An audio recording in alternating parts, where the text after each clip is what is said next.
Well, today I'm going to talk about the conference that is absolutely dominating men's college hoops this season.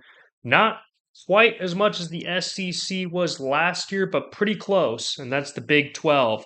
Hello, everybody. You're watching the College Sports Superfan, and I find it only fitting to make this video right as the AP poll just dropped the latest men's basketball top 25, and now the Big 12 is both the number one and number two teams in the country. Today, I'm going to be talking about the five ranked Big 12 teams and some other sleeper teams that could make it to the dance so far. So, of course, we got to start with number one, Arizona. The Wildcats undefeated on the season. They started the year with a bang, beating the defending national champion Florida Gators. And everybody knew at that point Arizona, with Tommy Lloyd at head coach this year, might be very, very legit. He's had great teams. This could be his best one yet. He's got veteran experience, and he's got a couple of freshman guards playing really, really well. Of course, Koa Pete made a name for himself in that game against Florida, having 30 points, also around 7 rebounds, I believe.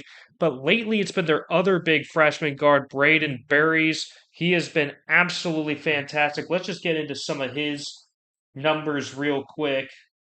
He currently is averaging 14 and a half points per game with 4 rebounds per game.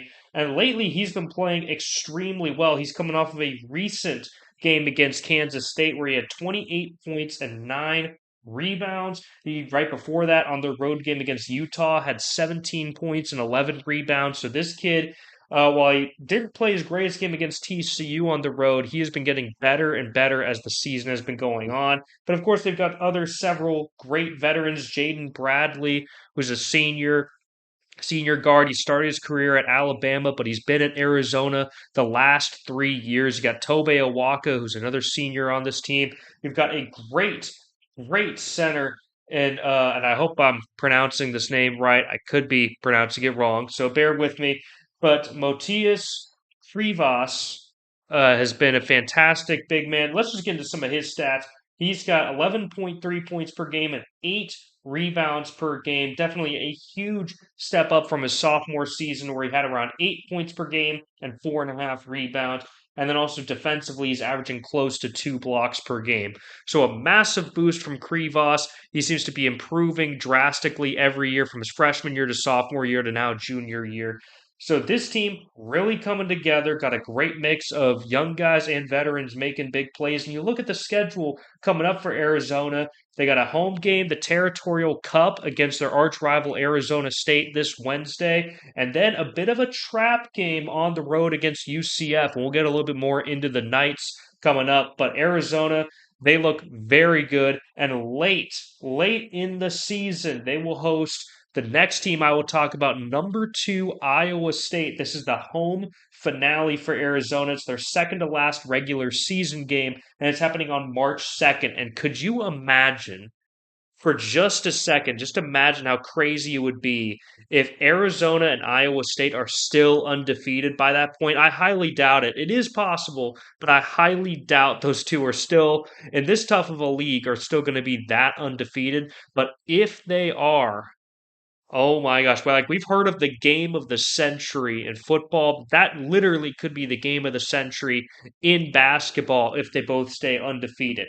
Okay, let's start jumping into Iowa State. Obviously, as already mentioned, right now they're undefeated. They just moved up from number three to number two in the polls. This was helped out by Michigan losing shockingly to Wisconsin. I was, just side note, very surprised by that loss by the Wolverines. They had a close game on the road against Penn State, and I thought for sure, okay, after they came close against a mediocre Penn State team, I thought that was going to give Michigan the extra edge. Like, hey guys, we've been dominating, we've been winning the last several games by 50 points. We almost lose, or 25, not 50, 25 points or so. We almost lose this game against a, overall mediocre Penn State team that's gotten better, but still, not really tournament quality as of yet. Almost there, but not quite there yet. So I really thought Michigan was going to get it together, play dominant, and they lost that game. Wisconsin's got a lot of great guards. They're a dangerous team, and to go on the road and beat Michigan, that was one of the more impressive wins of the season so far. But that's on the side note. Back to the Big 12 here. Iowa State. number two team in the country. They got a road game against Kansas coming up tomorrow night. That could be a very good game. That's going to be a tough one for Iowa State to win because Kansas is now no longer ranked in the top 25. You know that's going to irritate them. They're 11-5 on the year. Darren Peterson is back and healthy, and so that's going to be a great matchup between Taman Lipsey and Darren Peterson. Horrific guard matchup there. But Iowa State, they've got a great backcourt. They've got a great front court. They play great offense, defense. Overall, I don't see a whole lot of weaknesses with this roster. They've got veterans. Taman Lipsey is a senior. Milan Momcilovic is a junior. These are guys with tons and tons of experience. They got a freshman in Killian Torre, who's playing really well, averaging more than 10 points per game. So he's contributing to this team. And let's just get into some of the numbers. Joshua Jefferson, another great senior, he's averaging 17.7 points per game and 7.8 rebounds, 5 assists, and nearly a block per game. So he's been an electric player. Taman Lipsey, 14.5 points and 5.5 assists. Momcilovic, 17.5 points. These are veteran guys who have been around. They've played together for a while, and that cohesion and that experience is really coming together for the Cyclones right now. And you look at their schedule, it's very manageable. Yes, that road game against Kansas is going to be a little tricky, but overall, this is a fairly manageable schedule up until mid February when they host Houston, which is a nice segue because that's the next team we're going to be talking about. The number 7 Houston Cougars, also undefeated in conference play so far. Their only loss of the season, a close thriller against Tennessee in a neutral site game. But Houston's got impressive wins, such as their most recent win against Texas Tech, where they won 69-65. And in that win against Texas Tech, you saw this is classic Kelvin Sampson Houston. They can't shoot the ball very well, but they're going to play tough, aggressive defense, find a way to force turnovers, find a way to out rebound you, and find a way to out hustle you and out strength you. And that's exactly what they did against the Red Raiders. So very, very impressive. And on their roster, kind of similar to both Arizona and Iowa State that I've already mentioned. They've got great veteran experience and they've got great youthful energy on this roster. Kingston Flemings, this freshman, is so incredibly impressive. And in that game against Texas Tech, he came through so clutch. Like, I'm going to start calling this kid Clutch Kingston, man. He is so good.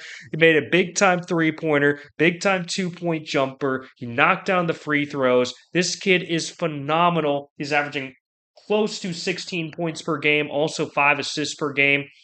But don't just look at the stats. This kid comes through in the clutch that we saw against Texas Tech. So he's very, very good. But you look at the rest of this roster. I mean, Emmanuel Sharp, he's a senior. Milos Uzan, a senior. Joseph Tugler, a junior. There's a lot of experienced guys on this team. And you take a look at their upcoming schedule. They host West Virginia, which West Virginia doesn't have a bad record. They're 11-5, but 11-0 at home. This game is at Houston. West Virginia is great at home, not so great on the road or in neutral sites. The Mountaineers have not been able to win, so they're a completely different team whether they're at home or on the road. So this should be a win for Houston. They also got Arizona State, and then they're going to rematch against Texas Tech on the road in Lubbock. That's going to be a tough game because the Red Raiders came so close against the Cougars in the Fertitta Center. When they go to Lubbock, Texas, traveling the other 8 hours on the other side of the state of Texas, that is going to be a tricky, tricky game. That one coming up on Saturday, January 24th. And then finally, not finally, then there's the BYU Cougars. BYU currently ranked number 11. They are also undefeated in conference play. They're one of the 4 teams that is. So we already mentioned all the other ones.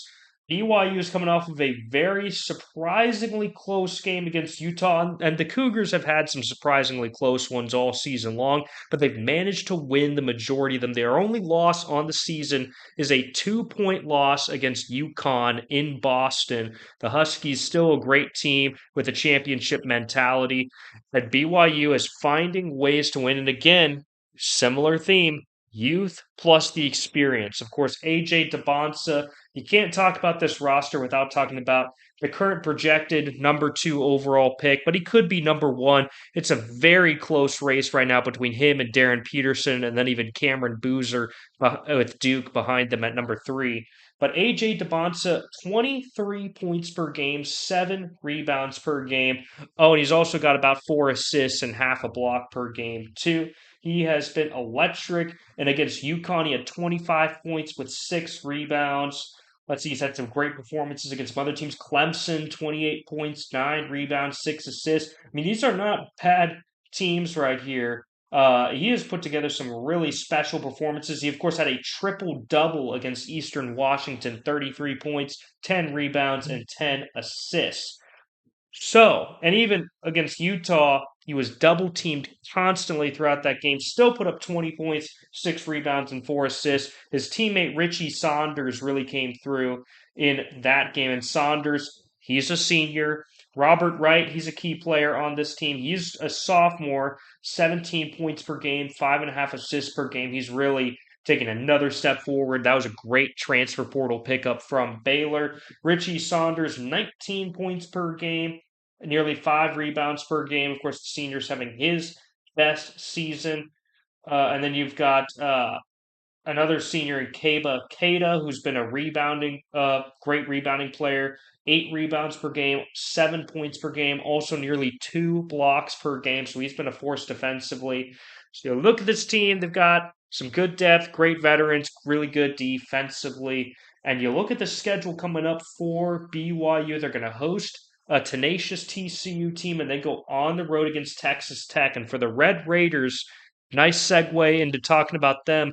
For Texas Tech, this is a big, massive opportunity for them because as of right now, Texas Tech is number 15. They're the lowest ranked team out of these Big 12 teams. Their only massive win on the year was that thrilling close game against Duke, which is Duke's only loss. So it's an impressive win for Texas Tech. However, the other teams Texas Tech has played so far this season that were really, really good, they have lost to. Arkansas, that game was in Dallas. They lost 93 to 86. Purdue, they got boat raced by the Boilermakers 86 to 56 in a neutral site. And against Illinois, they lost 81-77, a close game there, but still came up short. And then Houston, the other current ranked team, they lost 69 to 65. So they are 1-4 against currently ranked teams. They're going to host Utah, which should be a win before they host BYU. This is a great opportunity for the Red Raiders to potentially win these games and maybe jump into the top 10. And shortly after that, they go on the road against Baylor. And then the next Saturday, on the 24th, they host Houston. As I already mentioned, big revenge game. They just played the Houston Cougars and just lost to them not that long ago. Okay, so those are all of the current ranked teams. And I guess, for Texas Tech, sorry, I almost forgot to talk about their roster. My mistake. Got to talk about JT Toppin. 21 points per game, 11 rebounds per game, and nearly 2 blocks per game. Absurd. He has been easily, and also a little over a steal per game as well. JT Toppin has been one of the best players in the country. Freshman guard Jalen Petty, he's been coming alive. 9.5 points per game. He's a solid freshman that's kind of getting better as the season's going on. Christian Anderson, massive explosion in production from last year. Last year he was averaging 10.5 points per game. Now his minutes have gone up, but even last year he was averaging 30.5 minutes per game. Now he's getting to play 38 minutes per game, so again, nearly the whole game. And he's averaging 19.5 points per game with 7.5 assists per game. But against Houston, Christian Anderson was bottled up. He only had 7 points and 7 assists. And against Duke, he had 27 points and 5 assists. So if he can play well, if he can get back to playing really, really well, because against some of this top-tier teams, he hasn't played his best. He didn't play that well against Illinois. He didn't play super great against Purdue. He did have an amazing game against Arkansas, but they did come up short there. But he recently just had 15 points against Colorado. Overall, Texas Tech doesn't seem quite as good as the rest of these teams. There seems to be a little bit of separation there, but this is a team that fights really hard. They've, again, got a really good roster makeup, and it'll be interesting to see where the Red Raiders could go. So that's the top end of the Big 12, but even in the middle, there's some quality teams that I feel like are going to make a March Madness push. The University of Central Florida Knights absolutely could. Kansas absolutely could. Darren Peterson, a big reason why. UCF, they of course have that win against Kansas, which looks slightly worse now.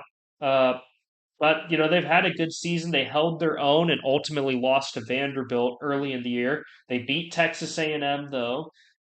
They've got coming up on the schedule. They got a road game against Kansas State, and then have a massive, massive home game against number one Arizona before going on the road against number two Iowa State. So UCF has the opportunity to really prove themselves if they can find a way to win those games. And then again, you take a look at Kansas coming up with Darren Peterson. He's always a guy that can keep you in the game if he's healthy and playing really, really well. I mean, right now on the season, he's averaging about 20 and a half points per game, 4 rebounds per game. Again, he's been banged up, though, throughout the season. But you take a look at this schedule, they get to host Iowa State tomorrow night, massive game. Then they get to host Baylor on a Friday night on Fox. The Baylor Bears. That's another team that is a solid one to keep an eye on that I think could make a March Madness push. They're currently 10-5 on the season. They've held somewhat close in some of these games, but have happened to come up short. They really need some big wins because as of right now, they're somewhat on the outside looking in.